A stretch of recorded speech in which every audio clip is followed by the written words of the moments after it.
Halo bosku, jumpa lagi dengan channel Japrel Supriyadi. Sebelum lanjut ceritanya jangan lupa subscribe, like, satu lagi jangan di-skip nontonnya ya. Terima kasih, berhenti bicara omong kosong. Master Pavilion yang setengah manusia setengah wanita itu tiba-tiba melambaikan tangannya dan seorang biksu berjubah hitam di belakangnya menyerbu seperti bola meriam langsung menuju Sang Tianyang. Sang kultivator ternyata adalah seorang pria kuat kelas 7 di alam abadi yang tersebar dan gerakan pertama yang dilakukannya adalah Yuan High Kill. Keterampilan unik dari Pavilion Tianyuan kemanapun angin palem bertiup udara berputar membawa daya isap yang menelan segalanya mendengus Sang Tianyang mendengus dingin tanpa menggerakkan tubuhnya. Dia mendorong telapak tangan kanannya ke depan dan energi pedang berwarna merah darah melesat ke langit itu adalah tebas penghancur jiwa Asyura. Energi pedang itu bertabrakan dengan angin telapak tangan menghasilkan ledakan yang memekakan telinga. Biksu berjubah hitam itu menjerit dan tubuhnya terlempar ke belakang seperti layang-layang yang talinya putus. Sebuah lubang berdarah besar di dadanya menyemburkan darah dan dia tewas di tempat. Menarik Master Pavilion yang setengah laki-laki dan setengah perempuan itu memiliki senyum aneh di wajahnya dan separuh dirinya yang perempuan sebenarnya menunjukkan sedikit pesona tapi di hadapan kami kekuatanmu seperti seekor semut. Sebelum dia selesai berbicara dia sendiri yang bertindak. Dia tiba-tiba muncul di depan Sang Tianyang, tangan kanannya berubah menjadi cakar dan meraih jantung Sang Tianyang dengan energi mayat biru hitam. Kecepatannya begitu tinggi sehingga Sang Tianyang merasakan hawa dingin yang menusuk dan buru-buru mengayunkan pedangnya untuk menghalangi. Dentan pedang itu bertabrakan dengan cakar hantu menimbulkan suara logam beradu. Sang Tianyang hanya merasakan kekuatan yang luar biasa melonjak. Lengannya langsung mati rasa. Dan seluruh tubuhnya terkejut dan mundur berulang kali dengan sedikit darah mengalir dari sudut mulutnya. Dia menatap monster setengah laki-laki setengah perempuan di depannya dengan ngeri. Kau bagaimana mungkin kau bisa meningkatkan kekuatanmu secepat itu? Dalam waktu sesingkat itu dia berada di alam Sanxian tingkat ke-8, tetapi dia dikalahkan hanya dalam satu gerakan. Aku utusan dari Yang Mulia. Mayat darah si penguasa Pavilion yang setengah laki-laki dan setengah perempuan itu tertawa aneh. Rasakan amarahku, puluhan biksu berjubah hitam di belakangnya juga melancarkan serangan. Pada saat yang sama, berbagai mantra spiritual jatuh seperti tetesan air hujan membombardir formasi perlindungan. Gunung Istana Sura berdengung. Formasi perlindungan istana berwarna darah bergetar hebat, dan cahayanya berkedip-kedip. Wajah Sang Tianyang sangat serius, dia bisa merasakan bahwa formasi perlindungan istana ini tidak akan mampu bertahan lama di bawah serangan lawan. Yang membuatnya semakin gugup adalah monster setengah laki-laki dan setengah perempuan di depannya tampak semakin kuat. Seiring berjalannya pertempuran, setiap serangan membawa serta energi mayat yang menggerogoti kekuatan spiritualnya, membuat kultivasinya semakin lambat. Ayah, Sang Lan mengacungkan pedang haus darah dan bergegas ke Sang Tianyang. Mereka terlalu kuat, terutama Master Pavilion Tianyuan, dia sama sekali bukan dirinya sendiri. Sang Tianyang menyeka darah dari sudut mulutnya, matanya bersinar, dengan tekad benda itu aku khawatir, itu dikendalikan oleh makhluk jahat kuno. Laner, dengarkan aku, pergi dan undang Tuan Chen sekarang juga. Chen Ping? Sang Lan tercengang, ya itu dia. Sang Tianyang menggertakkan giginya dan berkata, jika kita menemukan Tuan Chen, istana Sura kita mungkin masih bisa diselamatkan. Dia tiba-tiba memasukkan selembar batu giok berwarna darah ke tangan Sang Lan, dan berkata, ini adalah tanda untuk membuka jalan rahasia. Ingat kamu harus menemukan Chen Ping dan memberitahu dia bahwa Istana Sura membutuhkan bantuannya. Ayah, aku khawatir Tuan Chen tidak sebanding dengan monster ini. Meskipun Sang Lan tahu bahwa Chen Ping cukup kuat tetapi penguasa Pavilion Tianyuan jelas-jelas terkendali dan kekuatannya telah mencapai puncak alam abadi yang tersebar atau bahkan lebih tinggi. Sekalipun Chen Ping datang, dia tetap bukan tandingan lawannya. Dia mungkin bukan lawannya, tetapi Tuan Chen pasti punya seseorang di belakangnya. Cepatlah dan pergilah, kata Sang Tianyang. Pada saat ini Master Pavilion yang setengah laki-laki dan setengah perempuan melancarkan serangan ganas lainnya.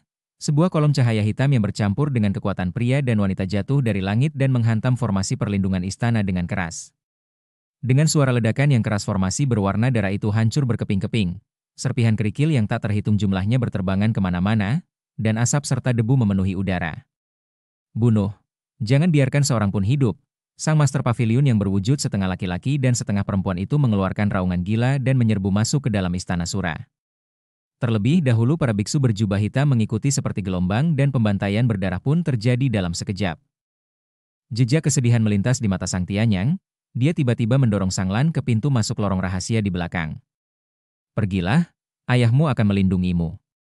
Setelah mengatakan itu, dia membakar darah dan esensinya sendiri dan auranya melonjak dengan mengorbankan nyawanya. Dia mengaktifkan jurus terlarang Asura.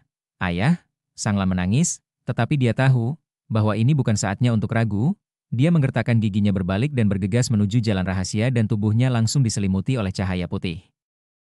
Di belakangnya terdengar raungan ayahnya yang menggetarkan bumi. Terdengar teriakan musuh dan tawa menyeramkan dari monster setengah laki-laki dan setengah perempuan. Sanglan tahu bahwa perjalanan ini akan sangat berbahaya, dan orang-orang dari paviliun Tianyuan mungkin telah memblokir semua jalan keluar, tetapi dia harus menemukan Chen Ping secepatnya. Mungkin demi ayahnya dan demi istana Sura. Sanglan menggenggam erat pedang haus darah di tangannya. Darah di pedang itu tampaknya merasakan tekad pemiliknya dan mulai berdetak lebih kencang. Istana ke-8. Di menara penekan iblis, Chen Ping duduk bersila di menara. Lingkaran hijau yang mengelilingi tubuhnya telah berubah menjadi substansi membungkusnya seperti kepompong. 2 hari berlalu dalam sekejap mata di dunia luar, tetapi lebih dari beberapa bulan telah berlalu di menara. Ketika gumpalan terakhir energi abadi mengalir ke dantiannya, dia tiba-tiba membuka matanya, kilatan cahaya melintas di matanya dan 2 nyala api keemasan memantul di kedalaman pupilnya. Semua luka telah sembuh, bahkan Chen Ping mengangkat tangannya dan menyentuh dadanya. Retakan yang awalnya tertinggal di sana karena kepemilikan dan aktivasi paksa Raja Iblis Awan Merah telah menghilang tanpa jejak, digantikan oleh rasa kekuatan yang hampir mendidih. Chen Ping keluar dari menara. Huo Jingjing dan Mo Qingyun telah menunggunya di luar menara. Dapat dilihat bahwa mereka berdua sangat peduli padanya. Ketika mereka melihat Chen Ping keluar dan pulih sepenuhnya, dan terlihat menjadi lebih kuat, mereka berdua tertawa. Tepat saat Chen Ping tersenyum dan hendak berbicara, dia tiba-tiba merasakan tubuhnya bergetar. Segera setelah itu, 2 kekuatan dalam tubuhnya menyerbu seolah-olah mencoba melarikan diri dari tubuhnya. Apakah ini 2 prajurit itu? Chen Ping mengerutkan kening. Chen Ping tidak mengerti mengapa 2 prajurit yang telah lama ditundukkannya dan tinggal di dalam tubuhnya tiba-tiba mulai berlarian. Untuk mencegah kekuatan kedua prajurit itu mengganggu auranya, Chen Ping melepaskan kedua prajurit itu. Saat 2 aliran udara hitam muncul dari tubuh Chen Ping, 2 prajurit muncul, tetapi kedua pendekar itu hanya muncul begitu saja, lalu menghilang dalam sekejap terbang ke satu arah. "Halo?" Chen Ping berseru dan buru-buru mengejarnya. Dia tidak tahu apa yang terjadi pada kedua prajurit itu, dan mengapa mereka tiba-tiba melarikan diri. Chen Ping melihat ini, Huo Jingjing dan Mingyun buru-buru mengejar Chen Ping. Kakak Huo Feng juga datang. Saat ini melihat Chen Ping dan yang lainnya tiba-tiba pergi, dia buru-buru mengejar mereka. "Chen Ping, apa yang terjadi?" Huo Jingjing menyusul Chen Ping dan bertanya. Tidak ada waktu untuk menjelaskan, Chen Ping berbicara dengan sangat cepat sambil menunjuk ke arah di mana para prajurit itu menghilang. Kedua orang itu tiba-tiba kehilangan kendali. Karena suatu alasan dan aku tidak tahu kemana mereka pergi. Kita harus mengejar mereka.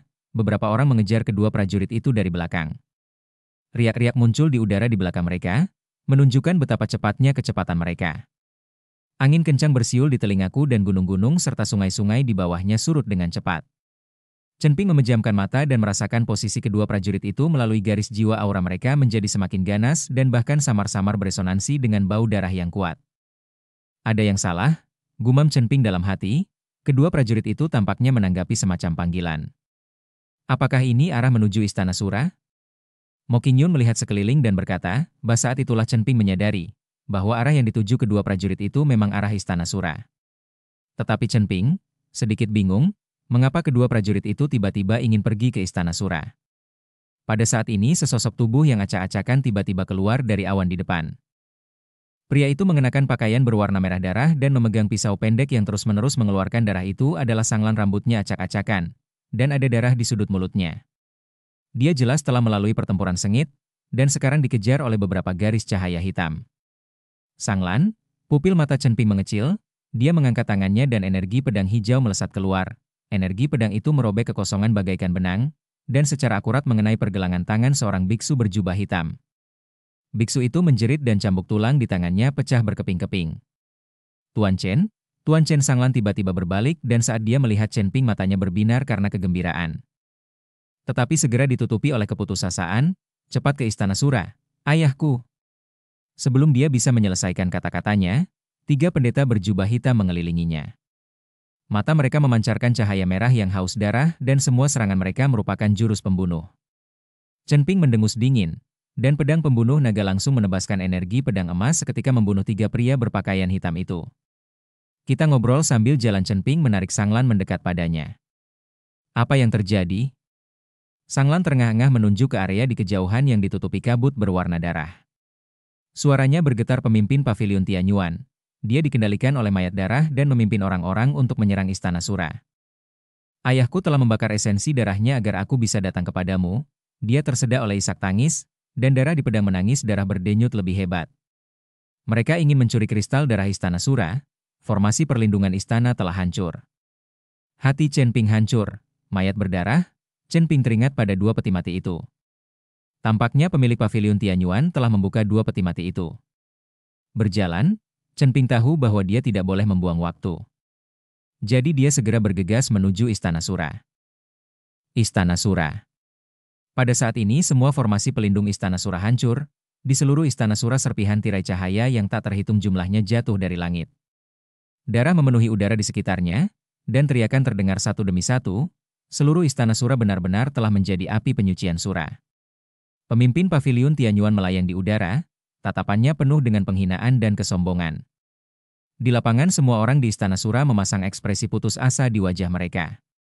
Sang Tianyang sebagai penguasa Istana Sura menatap kosong ke arah penguasa pavilion Tianyuan di kehampaan. Di sampingnya tergeletak mayat para prajurit Istana Sura yang kuat dan tak terhitung jumlahnya. Sang Tianyang sendiri kehilangan kedua lengannya dan terluka parah. Istana Sura saat ini bukanlah tandingan pavilion Tianyuan. Bahkan jika Master Pavilion Tianyuan pergi berperang sendirian, Istana Sura bukanlah tandingannya.